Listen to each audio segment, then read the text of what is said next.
Welcome to Penrose Learning, where we make understanding easy. You start by powering the unit and confirming battery level.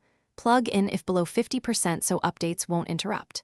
Once on, tap Settings and enable GPS and any cellular or Wi-Fi radios so the unit can acquire satellites and download map data.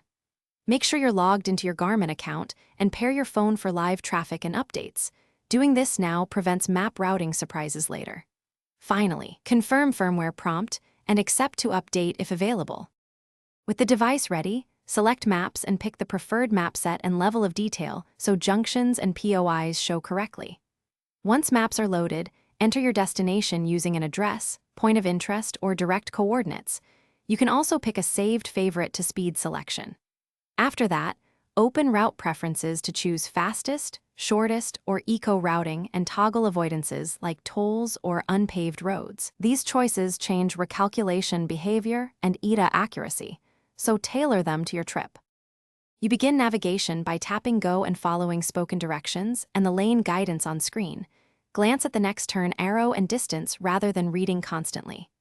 If a road is closed or you want an alternate, use the Reroute or Avoid Road tool and confirm the new route.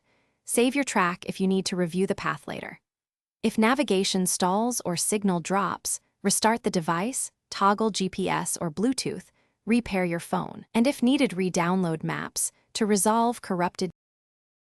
Thanks for watching. If this was helpful, leave a like and consider subscribing. See you next time.